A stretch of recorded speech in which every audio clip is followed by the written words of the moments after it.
Alright everybody, welcome back to Relaxed and Fast. It's been, I guess, just a week now since we've had the whole crew here back together. Me and Anthony were absent last week. It was spring break, nice recoup session. But in the past we've talked about how to become physically better, how to become mentally better, all this stuff, but none of that is possible without recovery, and that's what we're going to be talking about today. That's a key piece to performing at your best. So let's jump right into it, Anthony. Yeah, so Coach, our first question I have written out here, and I wrote this last week. I was thinking a lot about recovery, obviously being on spring break and whatnot. And the first question that came to mind was, how soon after a tough workout or like a race should you begin your recovery practice, like in your process? Immediately. Yeah, I talked about this yesterday at practice. Like, you need to start refueling as soon as you're done. And so having either something to eat or some sort of Endurox or recovery drink or something along those lines, the optimal window is 30 minutes. And so for us, the conversation we had yesterday was, as soon as you get done with your workout and you get back from your cool down, you essentially need to start consuming stuff. Mm-hmm. And so as we're walking to the weight room, you need to start that process. Mm-hmm. And you need to have something that has protein and carbohydrates in it. And so, carbohydrates before and then protein carb mix after is really key. And the reason you want to have some sort of a small snack or a drink is to kind of replenish the stores. Your cells are at their most they're the most receptive at that point to being replenished because you've drained them so much during the process of the workout. And then within that hour frame of being done, you want to get a really good meal in, like a whole sit-down dinner meal in you. And so, but that drink can really kind of jumpstart that process and kind of help just get you to a point where your body is essentially a sponge that's been wrung out at that point, and you can drop it in a bucket and it's going to start soaking stuff up. So. I think that's something that our team has become increasingly good at. I remember last year, it was, we didn't really worry about the nutrition much after workouts, maybe you have a Gatorade or whatever, but this year, I know the women's team, you guys were very intentional about keeping, but I think something that the girls' team was really good at was keeping each other accountable about nutrition and about making sure you guys are getting snacks immediately after. And transversely to that, the guys' team started doing it. I know we're always we'll go over to the cage and get a Rice Krispie treat and a protein bar or whatever afterwards. And then, Endurox come sponsor us, because after every time we have a double or something, it's immediately the Endurox. It's addicting, borderline addicting. It feels. All right. I think that drink, it just makes me feel better when I drink it. You know what I mean? Like the first time I ever had it, I was like, dang, I actually feel a difference. But anyways, with all of that, I like how you said something yesterday and it really stuck out with me. And honestly, if you want to touch on it, I didn't throw it in our outline honestly, but I was just thinking about it. It's you said something about how your body kind of starts to cannibalize a little bit. Can you go more in depth about that? Yeah, so when you don't refuel, your body needs to find a way to... The reason you're refueling is to repair. Mm-hmm. Your body needs the protein to start fixing all of the muscle damage that you create through your workout, your running, your lifting, all of that stuff. And so if it doesn't have the protein that it needs to start making those repairs, it's going to pull it from someplace else, and it's going to start pulling it from your bones, essentially, and potentially your muscles. And so your body essentially starts to eat itself. And that's why making sure you're hitting an appropriate amount of calories is so vitally important. And the calorie deficit can lead to stress injuries, and especially with our sport and historically with body image issues and all that kind of stuff, that it just doesn't, underfueling and trying to run really fast do not go together at all. And I know we've talked about this at dinner, like I've had these conversations with you guys, but if the calorie thing gets to be too overwhelming or too much of like a spiral, you can break it down of like the total carbs or total proteins. Like it's all science. These are all numbers. These aren't just like things we're pulling. Like it's not just you need to eat something with protein in it. I forgive me, I only know the female numbers because that's what applies to me, but like I know it's 20 grams of protein like right afterwards. Like a specific number is, it's not even just I need something with protein, I need 20 grams, and then before a workout I need to be eating 25 grams of carbs. So instead of getting caught up sometimes on the calories and then the like burning calories and this and that, if that's too much or too spiraling or too overwhelming, break it down into like, am I hitting the carb number, am I hitting the protein number, and like start there. Or like we built the habits of eating snacks, so now that we have the habit of building snacks, okay, now how do I look at like the protein count versus the calorie count, but like make sure I'm getting something in that hits that number. Instead, if like it's too big of a picture, like bring it down. We talk about goals, like pick something smaller if certain things are too overwhelming. So you can almost go more in depth as you build that habit, which we kind of talked about a little bit in the habits episode, I feel like. But following how and where you recover and where you should begin your recovery, how often should you recover? Is there over recovering? Is there such thing? Would you say, Coach? I don't think so. The two biggest parts of recovery are sleep and nutrition, and those are probably the two things that high school and college kids miss on the most. Not only do you need the sleep because you're still growing and your brain is maturing and all of those things, but we're also running a ton of miles and like we're just not normal people. And so, 8, 9, 10 hours of sleep should be what you're getting. Like that, if you truly want to recover, and this is from your body being able to repair itself, but also your brain being able to clean itself up. There's fluid that goes through your brain as you burn glucose. That fluid gets cloudy, and it literally, that's where brain fog comes from in having those issues. And the ability, when you go to sleep at night, is when it goes through and cleans all that stuff up and gets rid of all of the excess waste and puts fresh fluid back into your brain. And the same thing with all of the different hormones. The longer you're in your sleep cycles, the more hormone releases you get. HGH is a naturally occurring substance that we all have within our bodies, and the best way to get that is through sleep. Professional athletes will sleep 10 hours and then take a 2 to 3 hour nap in the afternoon, because that 2 or 3 hour window is when you get that extra boost of HGH. For conveniency, can you explain what HGH is? Human growth hormone. Yeah, human growth Steroid. hormone. So it's what a lot of the athletes, I need that. like Barry Bonds was using HGH. That was one of the drugs that he was on to make himself bigger and faster. And So like the pro bodybuilders and stuff will use that. yeah, I didn't know that. I didn't know any of that. I didn't know sleep did that. I didn't know it was a brain thing too. Me and Carter talked about on our way to conference a little bit about sleeping and memory and how it helps you with your memory and like updating your memory. And the dude was nerding out on me because he's a medical major or whatever, and he was just going on to me and Michael Doris about it. But we were talking about that. I didn't know it had anything to do with HGH or any of that. That's really interesting.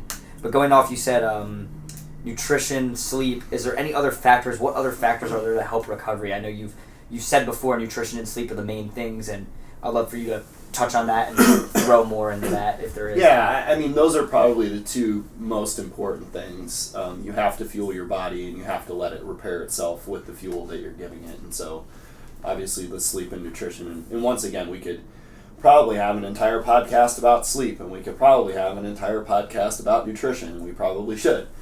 And then you can start to get into all of the different I don't want to say gimmicks, but the other, those are the two big things, and then you have a bunch of little things, right? I just got done reading a book on essentially how to train like a Kenyan distance runner, and this very average English male moved to Kenya for several months and wrote a book about his experience and all of the different groups that he got to go and kind of observe their training and try to go on these runs with these guys, and it was an interesting book, but they don't have the same level of medical care that we have in the United States in Kenya.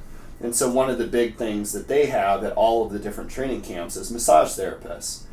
And so massage and foam rolling and massage guns and all of those things can come into it. Another really cheap option is ice baths. And then we've talked about this before, but being in water and having, the compression that comes from water is greater than the compression that you get from recovery boots or some of those other options. Recovery boots is another recovery method, right? And so there's a million different things that you can do. I think part of it is like, you don't want to ice bath every day because I think the body does adapt to it at some point in time. And then there's also studies out there that inflammation isn't necessarily bad. Yep. Like, inflammation is good because that helps promote the healing process, and you need inflammation in order to heal and to grow and adapt and change and all that kind of stuff. So if you stunt some of that, then you don't get the bigger gains on the back end. But you also don't want to be sore all the time. And so kind of picking and choosing when to do ice baths and what is an appropriate time to do some of those things is really important.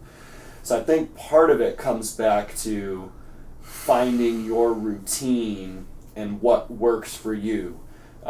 Doing rope stretching, doing dynamic warm-up, doing some sort of a dynamic cool-down, doing corrective exercises, getting a massage every once in a while, do foam rolling when you if you can't afford to do a full-on massage every week, like, you can foam roll and you can self-massage and you can do some of that kind of stuff as well. And I think that, a big thing a lot of people look at is, it's an inevitability. It's not. You can't prevent sickness, which is true to an extent. But going back to sleep, like, if you are not, I think this isn't exact. I don't remember what the exact stat is, but if one night of under 5 hours of sleep lowers your immune system by, I think, 50%. Yeah. It is. If you were up until 3 a.m. and you get up at 6 to do a run, you are exposing yourself to all of the bacteria that you come into during the day, and you're just, sickness can sometimes be inevitable, but you are shielding yourself from that to the best potential that you can if you're getting 8, 9, 10 hours of sleep. The better your nutrition is, the more vitamins and minerals you're going to get, and the better pro and prebiotics you're going to get, and all of that is going to shield you from getting sick as well, as opposed to eating Taco Bell or fried foods or whatever. And maybe not Taco Bell, but fried foods in small quantities isn't evil in any way, shape, or form, right? Why did Taco Bell not get included in that? Because it's garbage. It's garbage food. It is literally, they put sand in their meat. Like, it is absolute really? garbage. Yes. I've honestly never had it It's before. supposed to be more ethical, though, because they use end-of-life animals. And that's why it's crappy meat. Okay. Cool. I've actually never had it. You've never had Taco I've never had Bell it. before? I've never had it. Are you kidding me? Never had it. Faith Duncan's pre-meat. However, she doesn't go around. She does the bean burrito. Yeah. But I would say that she would be better off eating a different type of bean burrito, because there are probably better sourced beans out there than what Taco Bell is getting. Guaranteed. Taco Yeah. Bell sponsor us. No, please. Please do not. I came up with But another question. I want to get back to my legitimate. Yeah. Sorry. If you want to Derailed me. keep touching. I on think what you're just Um, against the Baja Blast. But that's a whole other. Not even gonna comment on that. So ultimately, like, doing things at a high level and having nutritious food is also going to help with that. Mhm. So, and it's also going to help prepare your body at a higher level, because there are differences in the amount of and quality of protein that you're going to get, and the nutrients that are in there, and then the different antibiotics that they're giving the meat sources that you're eating or not giving the meat sources that you're eating, and whether you're ingesting those and all that kind of stuff as well. So I also just had another question for you, actually under this, and it's not on that nutrition topic. It's a little on a different topic. I know you're against dynamic stretching for the most part. You've told me a few times. stretching. Or static Static stretching. Sorry, stretching. excuse me. Static stretching. You've told me it can weaken the muscle over time. And what do you feel is a better way to replace that? Like, what is it? Dynamic stretching afterwards? yeah, I or- think dynamic stretching, and then anything that can help with strengthening, and so strengthening and moving Mhm. through different motions, ranges of motions, finding the end range of motion and trying to hold that, adding weight to those things. I think so. Spending time doing that, I think, is more important. Now, I was listening to Leo's Dr. Cormanick's podcast, and he has a different viewpoint on this that I find interesting, and I need to do a little bit more research on. He has like a 9-point stretch test, Yeah. and essentially figures out, like, if you score X on the test, then you probably need to do some static stretching to get a little bit more flexible. But if you score Y, then you probably need to work on more of the things that we're talking about. So there are some people who probably do need to work on mobility, but I think there are different ways that you can go about working on mobility that are going to help with injury prevention better than just sitting and trying to hold, touch your toes or Yeah, something along those because lines. sitting and holding, doesn't it over time break down the muscle or something, or weaken the muscle? Well, it takes away some of the natural kinetic energy that's stored within the muscle, and it doesn't give you that snap back that you can get. And so that's why a lot of people have moved to dynamic movements prior to. And so, as I said, I need to do a little bit more research into those and just have conversations with him and kind of figure some of that stuff out. But there's an article about the Australian ballet and how they essentially stopped doing static stretching altogether, because what they found was they had when they stopped static stretching, they had less lower limb injuries, and they had less overuse injuries because they were strengthening rather than stretching.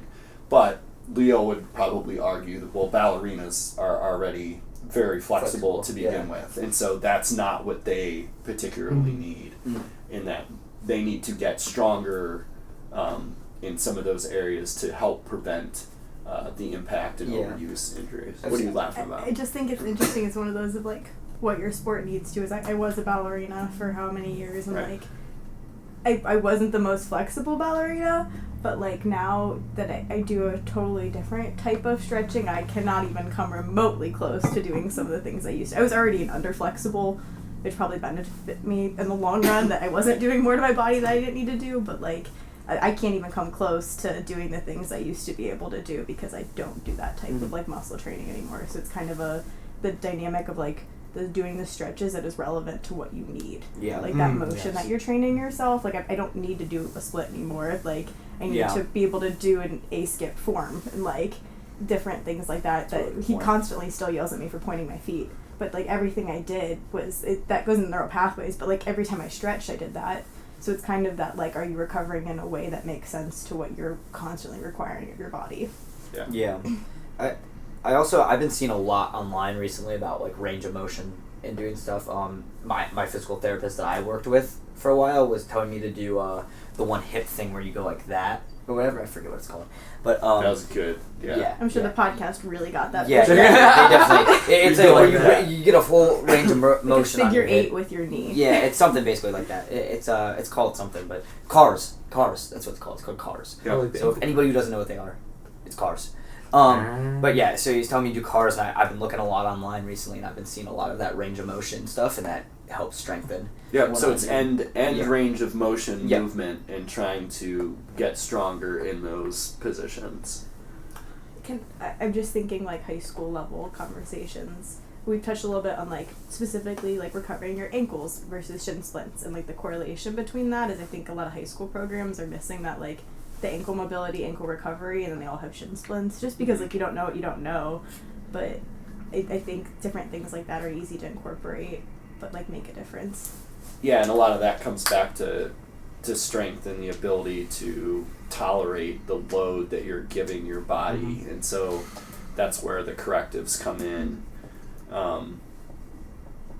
What are correctives? Yeah, and so I was just getting into that because I've gotten this question a couple times. So we do functional movement screens on every single athlete that we have, and so we take them through a series of, it's like 8 or so different exercises, and everybody is scored from a 0 to a 3, and then you add up the score at the end. And essentially the data that we have found is that anybody that is like 15 or below on that score, there's 100% chance that they're going to get injured at some point in time during the year. Anybody that is above that number, and the higher the number, the lower the chance of you getting injured. And so we go through and we do all of these tests, and we're trying to figure out where are you mobile, where are you not mobile, and then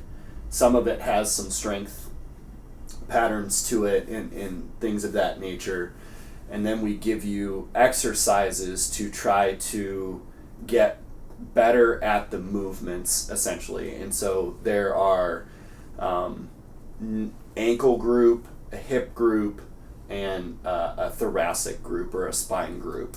And so each person, based on what their score is, gets their own individual corrective exercises. And we've tried to keep it to about a 15-minute routine. And so we've done a couple different things, but we'll have like 3 or 4 exercises on a little note card that we give you as like a bag tag, and then on the back you have an additional couple of exercises that are like the plus 20 above and beyond type of thing. And so as you do these exercises, hopefully you get better at them as the season goes on, and then you should essentially go back to Coach Gallivan and have the conversation with her, because she just got certified in this past summer, and talk to her about, okay, if these are two, and they're not like difficult exercises. You're literally just trying to push the end range of motion on a lot of this stuff. And so as you get better at those, you should be having conversations with her asking for the next level of exercise, so that you can get better at that. Or, hey, Coach Gallivan, can you retest me and see how I'm doing? And then get different exercises based on your new score. And so we as a team will take everybody through the functional movement screen in August and then in January. And realistically, we should probably do it again in May, but it gets really hard at the end of the school year. There's just a lot going on, and we're hosting Twilight and conference meet, and everybody has finals, and just finding the time to do that gets very, very difficult. But we probably should do it those 3 different times per year.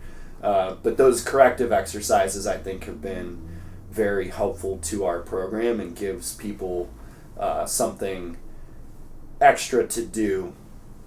Ideally, you should be doing those corrective exercises essentially as soon as you get out of bed, right before practice, right after practice, and then before you go to bed. And so once again, they're very low-level exercises, so it doesn't take up a ton, but it is something that can help tremendously with injury prevention. And if you're assigning the exercises correctly, they're very individualized to each person. And I think along with that, we have, when freshman year, when these were initially first like introduced to me, there was a lot of, you know, like pushback, people not doing them, people leaving practice early, and as this year has progressed, we've gotten more and more. It has become part of the process. Like, that's just something we do. I remember one day during... It's interesting because our men's team used to be 9th in the conference and our DMR was non-existent. And this year we were 2nd in the conference and we had a pretty darn good DMR. It's amazing how those things start to correlate. And I think it goes along with the team culture as well, because when we started being intentional about doing that, I distinctly remember one day right before winter break, when we just had a circle of like 10, 15 guys. Oh, yeah, everyone's doing their correctives, we're goofing around, and we're all getting our stuff done. And I just remembered like walking away when I was done and just kind of like, this squad's gonna do some cool stuff, you know? But I think that it's a cool means to bring a group together. I want to go back to sleep, and I want to touch on sleep a little bit. Hope you wrote a little...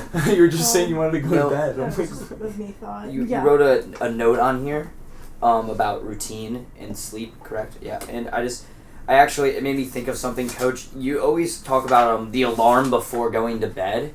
And so can you talk about maybe how to get into a sleep routine and whatnot, and some things you can do with that? And Hope, I know you have a personal experience with sleep routine, if I'm not wrong. Let her start. Yeah, let her start. So, like, I have terrible sleep habits. I have a hard time sleeping, so that's why I put that in there of, like, okay, sleep, great, that's great. I'll add it to my list. I'll hit my 7 hours. But, like, ideally, how do you implement that? And I was trying to maybe get at some, like, things you can actually take away from this to, like, do.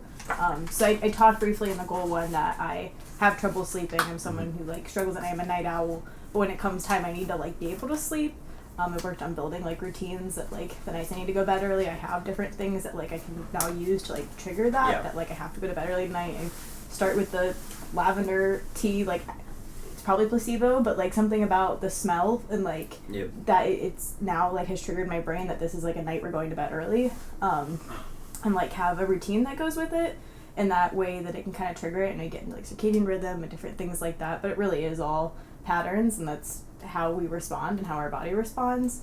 So I was going to kind of prompt you with that to talk about some of that. As somebody who has terrible sleep habits, that is something I've had to learn how to use. I don't do it every night like I probably should, but it's something I have built that, like, I can use it when we need to, if that makes sense. Like, I think about, not to totally side tangent, but we have conversations sometimes if he knows I'm a terrible sleeper and have a lot going on with grad school and stuff like this, of middle of indoor season, we had a big workout but a big race that week, and we're trying to negotiate, do we do the workout this week, that week, how do we do this? And we came down to the conclusion of, okay, we're going to do the workout, however, you have to promise me you're going to, like, sleep habit the next 3 days to get through this week. Like, I know you're almost halfway through your semester, but I need you to, like, promise we're going to do these 3 things. I had to promise to ice bath, go to bed early the next 3 nights, and there was one other thing. I had to bring Endurox to practice the next day.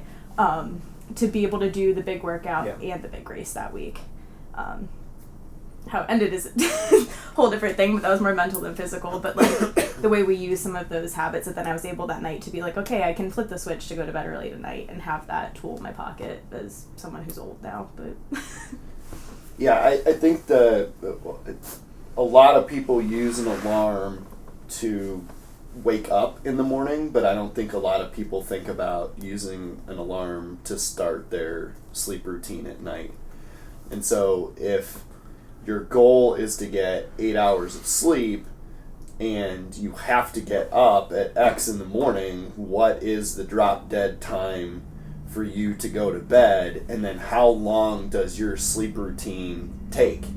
And so you have to set an alarm that essentially says, start sleep routine now, or you have 5 minutes until you need to start your sleep routine, or 10 minutes until you need to start your sleep routine.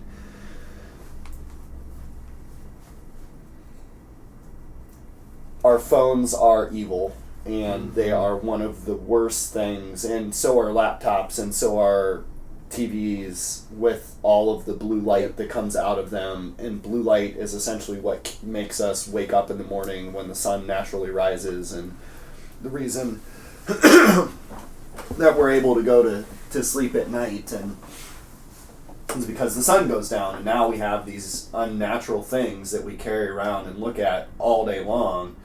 And that is the reason why part of the reason why some people really struggle with sleeping is because they're constantly on their phones and addicted to it. And so one of the best things you could do for your sleep hygiene is to not be on your phone or on a computer for about an hour before you go to sleep. And so having an alarm that is set, okay, I'm going to be done with my homework, I'm going to put my phone away, and I am going to start my bedtime routine, and what does that look like, and how long does that take, and figuring that out. And then, you know, if you want to read before you go to bed, grab a physical book, you know, and it can be a textbook if anybody still buys those things. But it can also just be some leisure reading and just spend a couple minutes, or journal, or do whatever it is that you need to do. So I don't know if that... Yeah. Someone who, like, really bought into the alarm thing on the team is Jensen, and it's kind of, like, affects our whole house. She put it on her Alexa. So her Alexa plays music at a certain time, and it comes out of her room. So it was interesting, over spring break she was gone, but I was there, and all of a sudden, like, her room would start playing music. But, so we all know what, like, when it hits that time, that her Alexa immediately starts playing, like, sleepy time music, or, like, a calming playlist, that it, like, takes over that sense of, so it's not even like her phone then, it starts playing music, and we all know what that means, is that it's like X amount of time out from, like, we're getting ready for bed. Alright, so the next question I want to get into is I want to talk about shoes. Hope you added the note onto the outline. So I wanted to talk about how shoes actually help recovery, and, you know, we also use 3 different pairs of shoes here, at least, with our race flats, our spikes, and our trainers, and even some runners use even more. So, Coach, I want to get your thoughts on how shoes can actually contribute to recovery and even preventing recovery. Yeah, I think injury. the new foam in these shoes is just absolutely incredible. And so what you guys get to run on a daily basis is very, very different than what I got to run on, or what the guys and gals back in the 70s got to run on. And that goes for racing flats, spikes, daily trainers. The return that we get back on our shoes now just does not beat you up nearly as much as what the shoes back in the day. And so I think that is honestly part of the reason why people are running so much faster, is because you're able to do more work at a faster pace and not be as beat up from it. Because ultimately, recovery is key for everything, and the quicker you can recover and the more that you can do, and the quicker you can get back to doing more, the faster you're going to end up racing on the back end anyways. Absolutely. And so I think the shoes are playing a huge role in this. I think, you know, we've had athletes that have run the 10K on Thursday and the 5K on Saturday and worn just the Dragonflies, and it doesn't beat them up as much as wearing racing flats in the 10K, the old racing flats in the 10K on Thursday, and trying to come back and race some spikes on Friday. Even what the conference crew, when they do the Right. you know 10K on Friday, Yeah, and that's what I'm talking about. Yeah, and then because one day after another, watching them be able to run these crazy times in the 10K and then come back and still break 16, break 15:30, and compete well, like, that is not something that was happening as much. Well, Carter essentially ran back-to-back PRs in the 10 and then the 5 the next day. Like, it's just, it is, now, hopefully part of that is training and the amount of times that we race and all that kind of stuff, but I do think that the new foam in these shoes helps tremendously with recovery, and just allows you to run just that much more. And even on that topic, like, there's so much more, like, technology coming out with the shoes. Like every year I feel like they have some new adaptation or science coming out to back, like, this new foam that Nike is making or Brooks is making. So it's really interesting. But another thing I wanted to cover that we kind of skipped over and haven't really looked at as much is the role hydration plays in this process as well. I want to get your thoughts on how hydration actually works in regards to recovering the body. We know like we need hydration as runners and even just as regular human beings. So how does that help the body recover? This can be viewed in a not necessarily great resource, but Chris Carmichael, who was Lance Armstrong's personal coach, he has a company that he runs and trains people and triathletes and cyclists and runners and so on and so forth. In his book, he wrote a nutrition book back in the day. He talked about one of the workers in their office used to be this super grumpy guy, and they were like, "When was the last time you drank water?" And he was like, I don't know. It doesn't matter.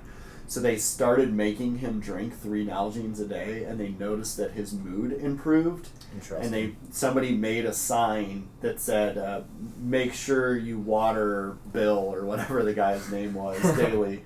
And so most of our bodies are made of water, and we have to continue to replenish that. And then you talk about sweat rates and all of those things. So trying to replace all of the liquid that you're losing through sweat.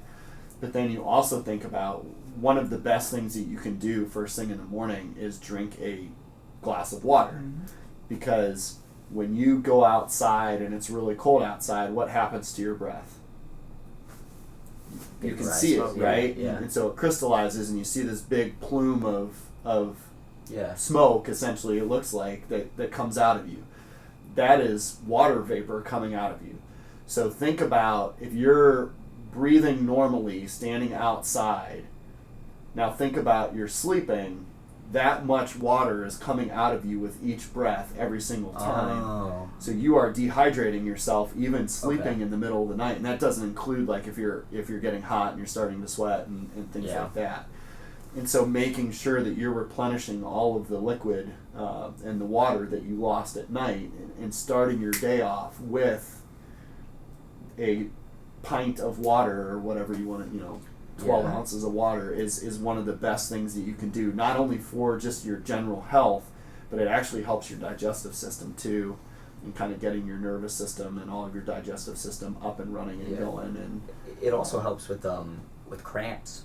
Because if you dehydrated during a race, I've struggled with that before. That's something like back in, especially at the start of my freshman year, when you bump up that mileage so much and you go from high school to collegiate workouts, it becomes a lot on your body. And I was having a lot of just little, I wouldn't call them injuries, just little like naggles, little tiny things that I was feeling. And I would just constantly be rolling, and then I could always just feel something, like it would be my hip one day, and then my knee one day, and then something another day. And eventually I got into the habit of just being very conscious. Like I'd wake up in the morning and, like you said, drink a glass of water, and then with every single meal I'm having at least a glass of water. I'm carrying around an Nalgene at all times. And when I was being intentional about my hydration, those, for the most part, went away. It continued rolling and all of that stuff, like a general soreness, but those little like isolated spots of pain that you get sometimes, a lot of those went away with weight for me. Hydration's one of those things too that it goes from like being not hydrated to like insufficient. Like we talk about feeling like under fueling, but then you go very quickly from under fueling to dehydrated. That there's like a very quick drop off. There's like the cramps. By the time you're getting cramps, it's too late. Like you're way past gone. Versus like the little things throughout the day is like the staying hydrated and the benefits of that. But like it's one that it very quickly turns into like immediate negative. It's not even, it goes from getting benefits to you are too far gone to like you have to ride it out. You like you're in it. You're having the cramps. Like they talk about like by the time your urine's yellow, it's too late. Like you're already way behind at that point that you need to be on top of it. So it's an interesting one that has a really quick drop off. And it's not just water, it's like getting the electrolytes in and the Gatorade in, that they say you're supposed to probably have like at least half a portion of electrolytes for every full bottle of like water. Making sure you're getting that stuff in too, because like you get into the science of to actually retain the water, you need to have something more than just the water. that like the electrolytes and sodium is what help our body like actually retain it, so you're not just like peeing it straight out constantly. And along the lines with that, I know we had a conversation about making sure to get in protein and get in, like, you want carbs before and you want protein after. And since we talked about that, I've been very intentional. I've been on the bike for 2 hours a day, cross training here, and I've been very intentional. I've been doing a Cliff Bar and trying to get like 30 grams of carbs before my bike ride, and then getting over 30 grams of protein afterwards, and my energy levels have been like way better throughout the day. Dude. I've felt way better just in general. It's been a huge difference. Ever since we had that conversation at practice, what was that, like a week or two ago? Yeah, something like that. I've been really intentional about it. And for example, literally yesterday during our workout, I had carbs for lunch, and I even had some for breakfast. And then afterwards I had the Endurox and some protein at dinner, and I had my energy was restored. I'm usually drained, like super drained after workouts, just ready to pass out, fall asleep. My energy levels, like I was like, I felt fine all night. Like my energy levels were completely restored, it felt like. And I find more and more every time I drink the Endurox or drink more or eat more protein after, with a snack within like that 30-minute window or whatever, I feel so much better, like just like energy wise better. Food's magic, man. Yeah, and it also just like it helps with the recovery benefit, because you just hit your body real hard, so it's just really interesting. It's almost like your car's on empty and you fill it back Yeah. up. Exactly. It's really food's fuel. Like food is fuel for the body. Which we've talked about this at dinner before, that how fueling is, and because I started calorie counting a little bit ago, and I remember talking to you about that. Someone made a really good analogy. This was about something completely different. This was about smoking, but I was just thinking about it now, and it kind of connected to nutrition as well. They made this analogy, and they were like, well, if you were going to go fill up your gas tank, you're not going to put like nickel and iron and all this stuff to fuel your car, right? And now I'm thinking about that with nutrition. When you're trying to get nutrients and recover from a workout, you don't want your gas tank to be filled with donuts and cookies. Yeah. So that is obviously, like, to have a good life and be happy, you need that as part of it. That can be like on top of everything that you're getting. But you also need to be very intentional about the fact that you are getting the right kind of carbs. Your carbs aren't coming from 16 the crew come on and eat 8 cookies. He was like, how many cookies can we have? And he's ate 8 cookies in one sitting. I'm like, yeah, that's not the kind of carbs that you're trying to get. He's like, I'm carb loading for the race. That's not the correct kind of sugar. It's also, going off that, like, have you ever seen the vape commercials where like they show like all the metal going into their system and stuff? It's kind of the same thing of like that kind of message is like, why would you put this into your body?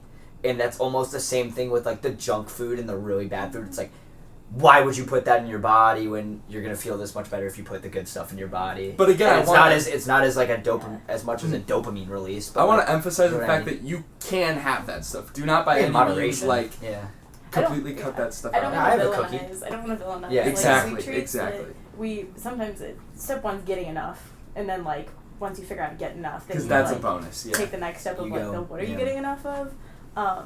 And I mean, like, sometimes you need those quick sugars, like fruit snacks or whatever, to, like, break down a whole different thing.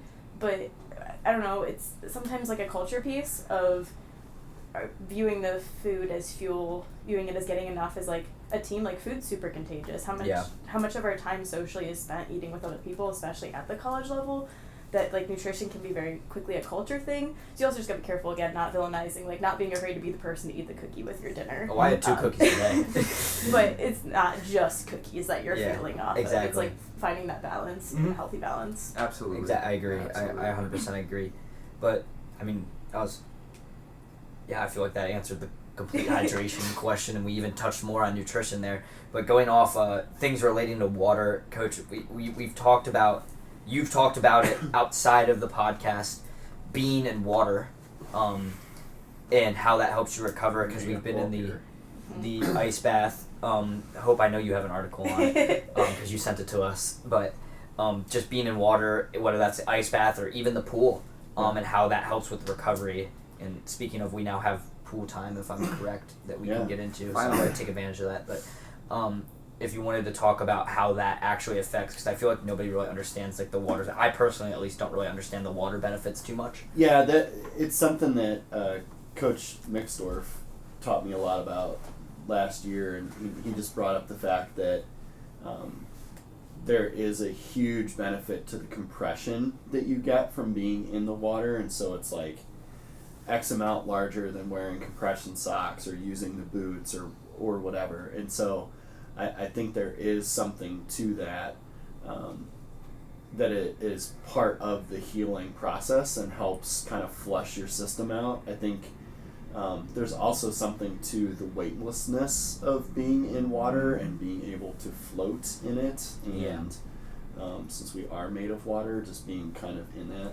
Becky always jokes I'm a Pisces, so she's like, you just like to be on the water, which is true. But I do think there are a ton of healing effects to being in the water. So being able to get in and get a swim in as part of cross training or an aqua jog, getting in and just doing some dynamic warm up, leg swings, that kind of stuff can be really beneficial. And getting into like up to your chest into the water and having the compression all around you.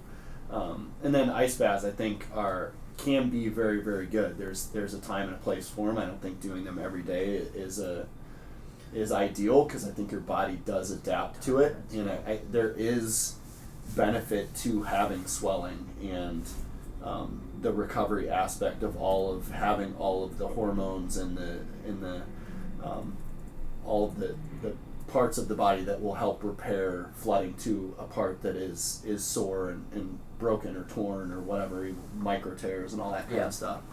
And so picking and choosing kind of when you're going to use ice baths and making sure that you're doing that. But I think getting into an ice bath and is part of that process too. Yeah, would you say like once or twice a week with an ice bath, right? Yeah, I think so. Yeah.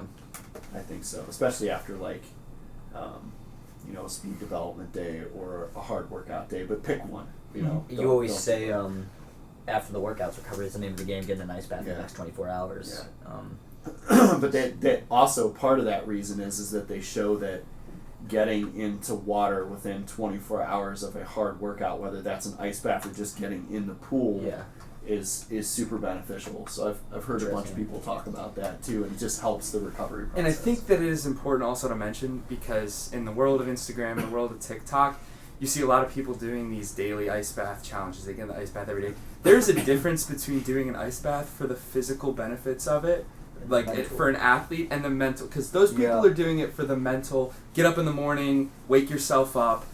When you're an athlete, doing it every single day is not going to be the best benefit for you, because I know we've talked about before how inflammation in some cases can actually be good for the healing process and things of that nature. So it's taking into account that what is good for the average person, quote unquote, is not going to be good necessarily for the athlete. It's two different brands of recovery, essentially. Didn't you guys at conference for indoor do some pool drills or something? Dylan? We did, yeah. So we were at a hotel down in Ada. It was the Last Chance Meet. Last Chance Meet. Last Chance Meet. So we were down in Ada at a hotel, and they had a really, really nice pool. And we did the DMR that night, so we jumped into the pool, and we ended up doing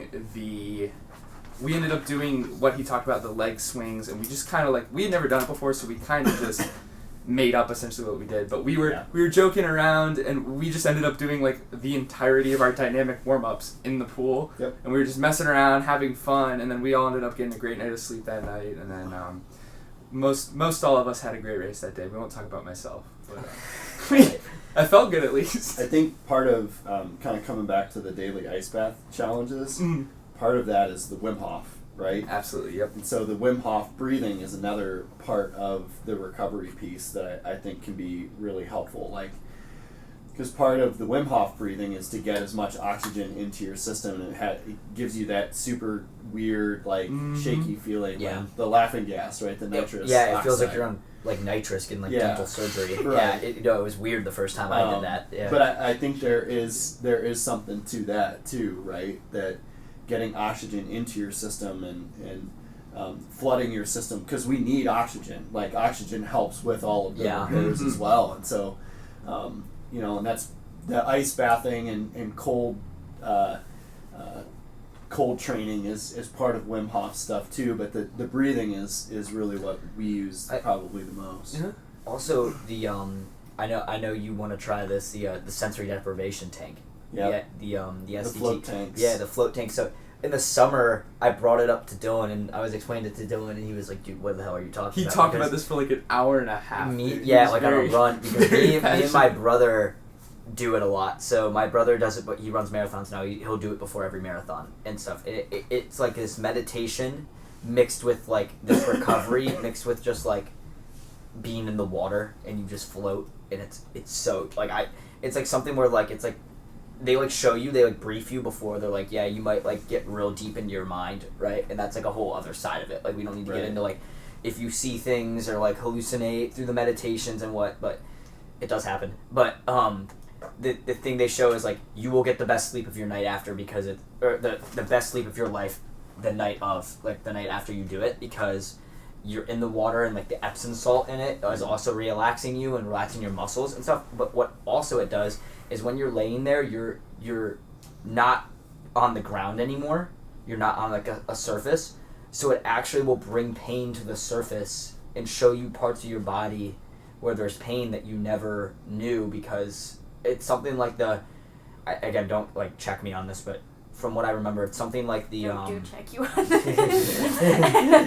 it's something like the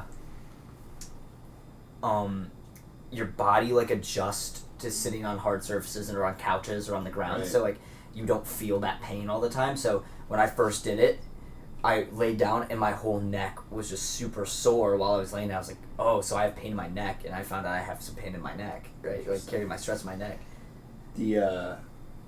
How I found out about the float tanks was there was an article about how the Australian national teams have them in their like athletic training rooms. See, that's awesome. So they do them like almost daily as part of their recovery process. I'm gonna be the nerd here, the resource nerd. So if you're interested in either one of those things, like Wim Hof has tons of YouTube videos. You can go on and find that kind of stuff. He has an app as well. Yeah, he has an app. There's a book. So if you're interested in like the oxygen part of it and then the water part of it, look up it's the hydrostatic pressure, so circulatory effects of hydrostatic pressure, and immersion and submersion. So Google that stuff, and it talks about the benefits of like that on circulation and more scientific, deeper than we can explain, but those are kind of the keywords if you're interested in looking into more to search up. I think you're talking about like the pro teams having like tools like that. Mm-hmm. We've talked a little bit about, like, I know you Sprouts use the Fireflies all the time. Like we talked about that you just had a whole epiphany with like food making you feel better, and like the comparisons of like what can we get for free and cheap versus the like tools and when to bring in those like other tools. Yeah. Sleep and nutrition are the two things that athletes miss on the most. Yeah. And their, food is not free, but it is something that you can use your massage gun all you want, but ultimately, if you get 9 hours of sleep a night, you are going to recover at a way higher rate than not. Mm-hmm. And all of the hormones that are released and all that stuff is way more important than some fancy tool that is going to give you, whatever percentage of. In the article that you're citing, I'll put it in the description on YouTube, Spotify, and whatnot. I have the link if you sent it to us. So if you guys are interested, if anybody listening and seeing what Hope is referencing, it should be in the description of this episode. But it is a really good article. I've read part of it, and it's pretty good. But and quickly before we move on, I do just want to touch on one more thing about the Wim Hof. So not only does it help with the circulatory part of it and the breathing part of it, it's really, really, really good for meditation and for the mental aspect. So good. So what me and Sam started doing is before a race, he'll do it in the morning of, I do it an hour before. Like, I did this religiously for the last half of the season. You sit down, you do the Wim Hof, and essentially it's like a few sets of like 3-ish minutes of breathing and then a breath hold. And then at the end, you hold your breath for as long as you can. And you'll find at the end, you can hold your breath for a stupid amount of time. Like, more than you ever... If you just sat here and tried to hold your breath normally, it'll be like about a minute with no preparation. If you do the Wim Hof and then hold your breath, like 2, 3, 4, 5 minutes you can hold it. And I started doing that before all of my races, and it is just, it gives you, I know Hope said it makes her I get sleepy. sleepy. Like you get sleepy from it.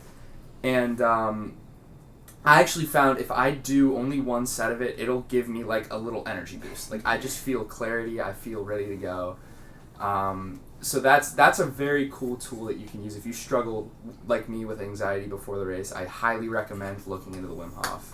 It's breathing really technique. good. I think there's science backing about how like I think it's just something with the brain. There's a I'm ton of not 100% there's a ton sure of resources. If you just Yeah, look up breath Wim work Hof, is Mhm. is really good for you. Yeah, especially the breath on the roller is I- really good This for is you. okay. Yeah. I want to talk about this, dude. I talk about this all the time. So I do this camp every summer. I'm a counselor at this camp. Evie does it as well. Hope does it, and every in the year, hills.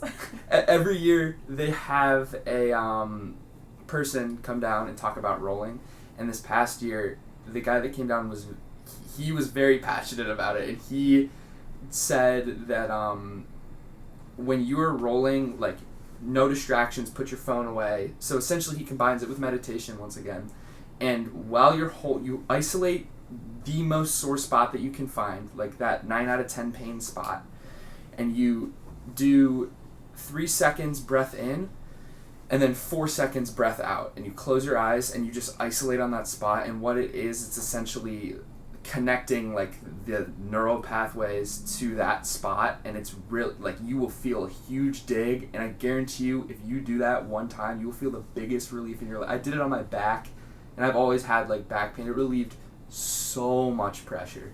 So that's definitely something to look into as well. You mean if you're mindful about stuff, it actually is good for you? I know, right? It's crazy, crazy to Wild. think about that. Wild. So the last question I wrote down, it's worded really weird, so I'm gonna try to make it as clear as possible. Nice So Okay. let's say you're injured like Dylan is, right? Okay, and thanks. I'm using you as an example. I'm just using you. Let's say, so for example, Dylan has a stress fracture in his lower leg, right? He's still biking, he's still working out, right, on the bike. Let's say he has soreness in some area. How do you manage and handle having injuries but still doing recovery? And when is it time to just seek professional help if you fear you're getting injured? That goes back to the pain scale 1 to 10. So, I think anytime that you have constant pain, anytime you have something that hurts when you get out of bed, that's a huge sign that you probably need to seek professional help. We have so many resources here that, like, even if you have something small, you should probably be talking to somebody. Yeah. Start with the trainers, and then if you need to talk to Dr. Locke or whatever, like, try to use those resources. Mm-hmm. I would argue that when you're injured, doing the recovery stuff is as important or more important. Yeah. Because you're trying to repair extra. And so going above and beyond and making sure that you're sleeping more than enough, that you're refueling at a really high level. I think a lot of people get into the bad habit of, well, I'm not running as much, so I don't need to eat as much, which is a really rocky road to go down, because that can lead to taking longer to recover from your injury, and ultimately your body is telling you that something is going on and you need to be refueling and recovering at a higher level. So I know you have something. Yeah, like specifically, it goes into the protein like breakdown, and there's a stigma around like protein and weight gain and different things like that. But you actually need higher levels of protein when you're injured. When you think about like what the proteins are and what they break down is the rebuilding block. So when you're literally trying to patch something within your body, you need to be giving it that. So it actually increases the amount of protein you're supposed to be intaking when you're injured versus not. And it's hard to kind of get around that stigma of it, but it's important, and you have to find a way to navigate it and get through it. Yeah. And I think that one last thing that I want to say here before we get moving on is when he says that the recovery part is important, that does not mean take your stress fracture and put the massage gun on it. Oh my gosh, That's not going to help. Through the entire Virginia tunnels on the way to the national meet. If I'm the fitness and the Wim Hof are working, I do my breaths and we go. But, yeah. So let's get on into our 4 rapid fire questions I have. We'll go around again, as we usually have been doing. But we'll start with you, Coach Eby. Coffee or tea? Tea. Why? I'm just not. I don't like coffee all that much. My favorite is chai tea, but even if I don't have chai tea, I would still prefer like green tea or something over coffee. He's kind of a hybrid. He likes dirty chais. That's espresso and tea. I like coffee. I'm gonna tell you the cheat code right here, dude. I'm a coffee person for sure, but dirty chai, you do. This is like the massive obese person way to get a dirty chai. You do that with marshmallow flavoring, and then you put creamer in with it. It's delicious, I promise. It's delicious. I do that once in a blue moon when I'm really feeling unhealthy. But I've never had coffee ever in my life before. I have too much energy. I don't need it. I don't require it. So I'm a tea guy. Tea relaxes me. Tea's got caffeine too. I drink decaf, buddy. Still. I drink decaf, buddy. And it relaxes me before bed, so I'll take it before bed sometimes. But anyways, let's get into our next one. Books or movies, Coach? Books. Way more detailed. I agree. Way more detailed. Yeah, a lot more detail. Books, I get attached to the characters. I mean, I grew up watching movies, so I'm biased towards that, but I mean, a movie, you are watching it from the director's perspective. A movie, you get it from your perspective. A book, you get it from your perspective. Sorry, a book, you can get it from your perspective. So, like, Once a Runner is my favorite book. They talked about trying to turn it into a movie back when I was in college, that there were people trying to get together to figure this out, and I think it would have ruined it for me. And that's a whole nother conversation on why, but... So I get so angry. Like, I'm very particular about reading a book than watching a movie, and then I always end up angry. I'm definitely a book guy. I used to be a movie guy, but this year especially have shifted to books. I like books way better. I like movies. Same. But I think you can get way more detailed on... Yeah, I agree. You can just... And there's so much more depth. I don't read storybooks too often. I personally read more you gotta get on that. non-fiction, self-improvement, life, like, stuff. But, yeah, I would have to go with books. Coach, what's one thing you've always wanted to learn but haven't? The drums. Yeah, we knew that. Yeah.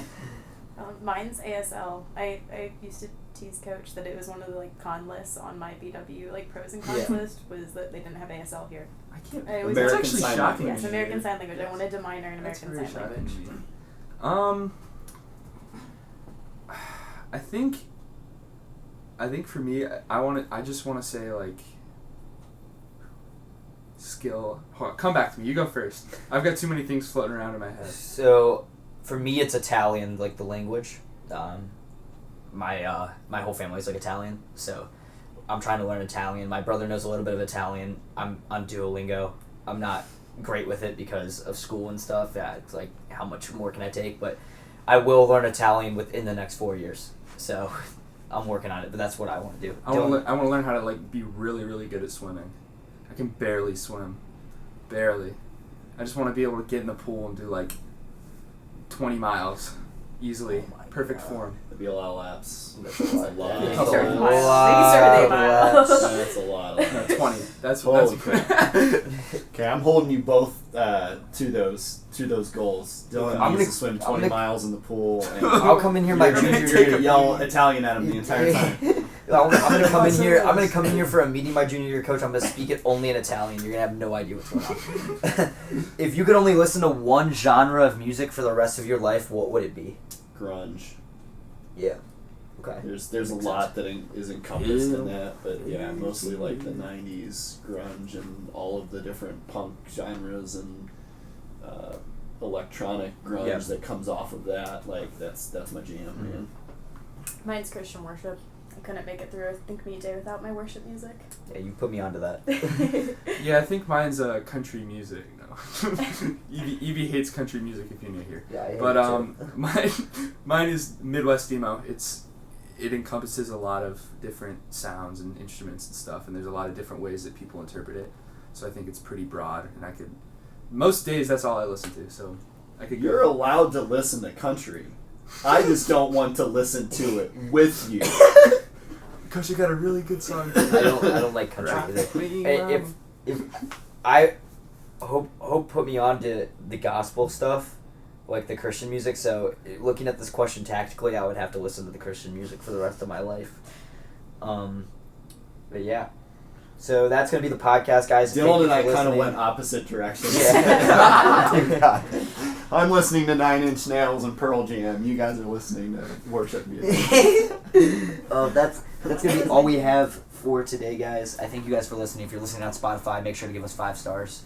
YouTube, like and subscribe, and just do anything you can show support. We appreciate you guys, and we will see you guys in the next podcast. Yeah, and go to the link in the Instagram bio and check out Goose's Strava. Yeah, please follow Goose. Goose runs a lot.